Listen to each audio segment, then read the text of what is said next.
Bismillahirrahmanirrahim. Assalamualaikum warahmatullahi wabarakatuh. Perkenalkan, nama saya Yunita Puspa Febriani, NPM 1001021, Program Studi Hukum Ekonomi Syariah, Fakultas Syariah dari Universitas Islam Bandung. Pada kesempatan kali ini, saya akan mempresentasikan hasil skripsi saya yang berjudul Tinjauan Etika Bisnis Islam dan Peraturan Daerah Kabupaten Bandung nomor 5 tahun 2015 terhadap PKL studi kasus di Jalan Adipati Agung, Bale Endah. Untuk yang pertama, saya akan membahas mengenai latar belakang masalah. Fasilitas umum milik negara diartikan sebagai fasilitas yang diadakan untuk kepentingan umum, didukung dengan fasilitas sosial, sesuai dengan Undang-Undang Nomor 13 Tahun 1980 pada pasal 2, yaitu tentang jalan, dilarang melakukan perbuatan yang dapat mengakibatkan terganggunya peranan jalan di dalam daerah milik jalan dan daerah pengawasan jalan. Peraturan Daerah Kabupaten Bandung Nomor 5 Tahun 2015, Pasal 5 tentang penyelenggaraan ketentraman, ketertiban umum, dan pelindungan masyarakat menerangkan bahwa setiap orang dilarang berjualan, menyimpan, atau menimbun barang di badan jalan dan tempat lain yang tidak sesuai dengan peruntukannya. Ketika diwawancarai, PKL mengatakan bahwa hal tersebut lumrah untuk dilakukan dikarenakan mereka beranggapan bahwa tempat yang digunakan untuk berjualan ini sudah dijadikan sebagai tempat berjualan dan mengklaim menjadi hak milik dan tidak melanggar peraturan. Hal tersebut mencerminkan sikap mengganggu hak-hak orang lain untuk kepentingan diri sendiri, terutama mengganggu kepada pejalan kaki dan dapat menimbulkan kemudaratan bagi masyarakat sekitar.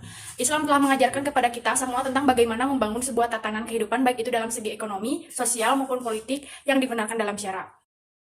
Berdasarkan penjelasan latar belakang yang telah dijelaskan, maka terdapat rumusan masalah sebagai berikut, yaitu yang pertama, bagaimana etika bisnis Islam dalam berdagang; yang kedua, bagaimana implementasi Peraturan Daerah Kabupaten Bandung Nomor 5 Tahun 2015 tentang penyelenggaraan ketentraman, ketertiban umum, dan perlindungan masyarakat; yang ketiga, bagaimana tinjauan etika bisnis Islam terhadap praktik pedagang kaki lima di trotoar.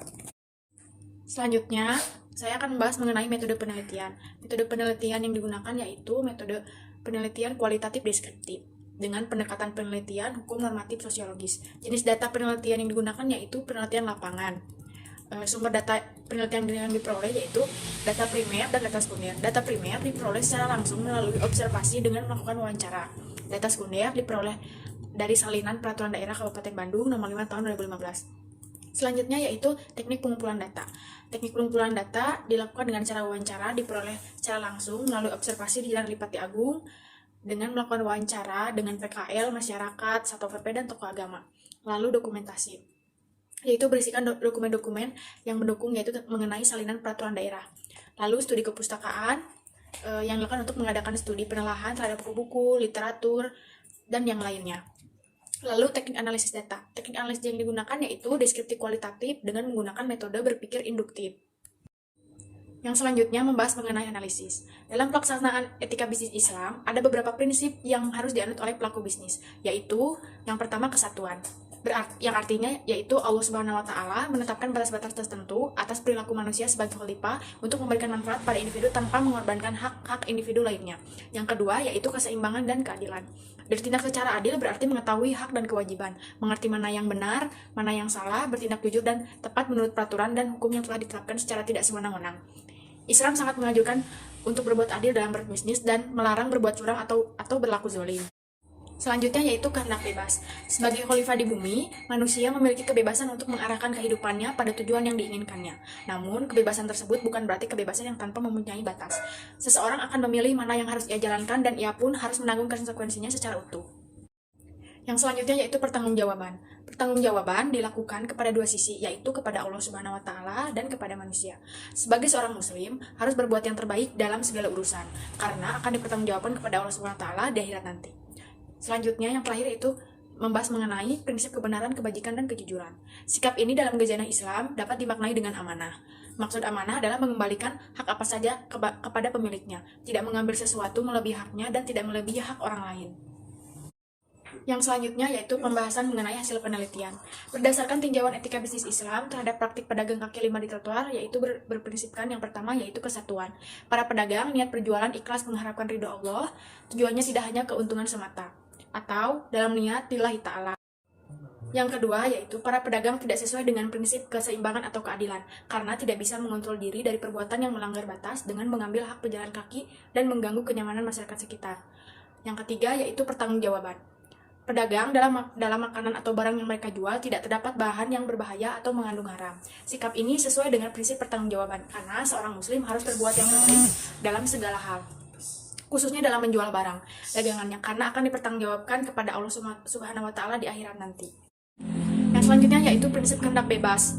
Pedagang kaki lima tidak mematuhi aturan pemerintah dalam berdagang di Jalan Adipati Agung Bale Endah dengan mendirikan bangunan semi permanen untuk usaha tanpa adanya izin resmi.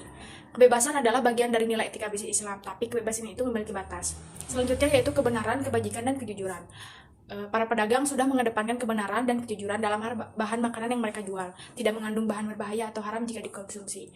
Dan para pedagang juga memberikan informasi yang sesuai dengan apa yang mereka jual.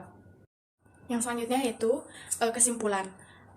Berdasarkan prinsip etika bisnis Islam dalam berdagang dibangun dan dilandasi oleh prinsip-prinsip kesatuan, keseimbangan atau keadilan, kehendak bebas, pertanggungjawaban, kebenaran, kebajikan, dan kejujuran.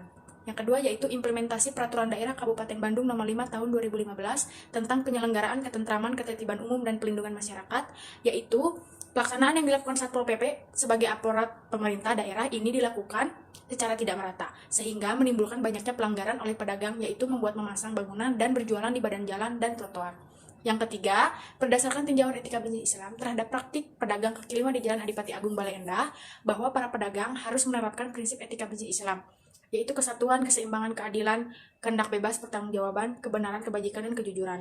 Sedangkan yang dilakukan para pedagang tidak menerapkan beberapa prinsip, diantaranya prinsip keseimbangan, keadilan, mengambil hak pejalan kaki, dan kehendak bebas dengan menghiraukan peraturan yang dibuat oleh pemerintah. Sekian presentasi dari saya, mohon maaf bila banyak kesalahan. Wabillahi taufiq wal hidayah. Wassalamualaikum warahmatullahi wabarakatuh.